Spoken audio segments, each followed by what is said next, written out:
Iran और Britain के बीच टकराव बढ़ता जा रहा है और ईरान के खौफनाक बदले से टकराव को लेकर खबर, जहां ईरान ने ब्रिटेन के पावर प्लांट पर हमला किया है और ईरानी साइबर हैकर्स ने हमले को अंजाम दिया। ईरानी हमले के बाद 4 दिन तक बंद रहा प्लांट। द टेलीग्राफ की रिपोर्ट में प्लांट पर हुए हमले को लेकर बड़ा दावा किया गया। तो मुश्तबा के बदले से डरा ब्रिटेन। खबर क्या है बता दें आपको, ईरान का ब्रिटेन के पावर प्लांट पर साइबर हमला। खबर यह है कि पहली बार ईरान ने किसी पावर प्लांट को ठप किया है। खबर यह है कि 4 दिन तक ब्रिटेन का बिजली संयंत्र पूरी तरह ठप रहा। यूएस को सैन्य बेस देने की वजह से ब्रिटेन से नाराज था। हालांकि लंदन में हड़कंप को लेकर खबर यह कि सरकार ने इस हमले को नए तरह का युद्ध बताया है और ऊर्जा कंपनीज के साथ नई रणनीति सरकार बना रही है। हालांकि नेशनल साइबर सिक्योरिटी एक्टिव है और ब्रिटेन दावा कर रहा है कि हमले से मामूली नुकसान भी पहुंचा है। सिर्फ एक जनरेटर बंद हुआ है और साइबर अटैक से बिजली सप्लाई में ठप नहीं हुई है।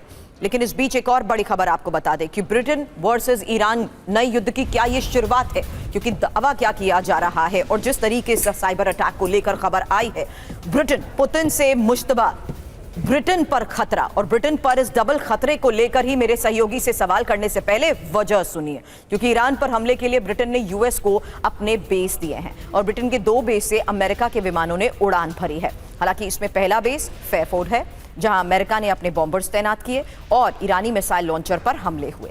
दूसरा बेस है डियागो गार्सिया, यहां हॉर्मूज पर हमले के लिए इसका इस्तेमाल हुआ है। मनीष मेरे सहयोगी इस वक्त हमारे साथ है। और मनीष, मेरा सवाल अभी भी यही है, यूएस के तमाम एसेट्स तक ईरान का पहुंचना किस स्ट्रैटेजी के बलबूते मुमकिन हो पा रहा है?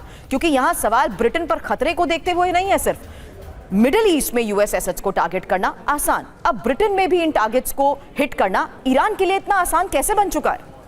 देखिए, जहां तक साइबर वॉरफेयर का सवाल है तो दिलचस्प बात यह है कि ईरान की इमेज चाहे दुनिया भर में जिस तरह से बनी हो, बनाई गई हो, लेकिन हकीकत यह है कि साइबर वॉरफेयर के मामले में जो कुछ चुनिंदा देश हैं जिसके बारे में अक्सर चर्चा होती है, उसमें एक ईरान भी है। यानी कि रूस, ईरान, नॉर्थ कोरिया और यूएस, ये वो मुल्क हैं जो एक दूसरे के खिलाफ लगातार साइबर अटैक करते रहते हैं। और ईरान की भी जो साइबर आर्मी है वो बहुत ही मजबूत आर्मी है और उसी का नतीजा है कि आप देखिए कि ब्रिटेन में किस तरह से एक पावर कंपनी के कामकाज को ठप किया गया है। मनीष, और अभी तक हम ईरान को उसकी ड्रोन पावर, उसकी मिसाइल पावर, उसकी अंडरग्राउंड सिटीज की वजह से जानते हैं। आज ईरान किस बलबूते इस इंटेलिजेंस को हासिल कर रहा है कि जहां जहां यूएस एसेट्स हैं उन्हें वो बिल्कुल अलग तरीके से टारगेट करने में कामयाब हो पा रहा है? ठीक है, साइबर अटैक्स, आप खुद ही कहते हैं कि आज के दौर में अटैक्स अलग अलग तरीके से मुमकिन हो पा रहे हैं, लेकिन उसके पास वो इंटेलिजेंस इनपुट कैसे मिल रहा है?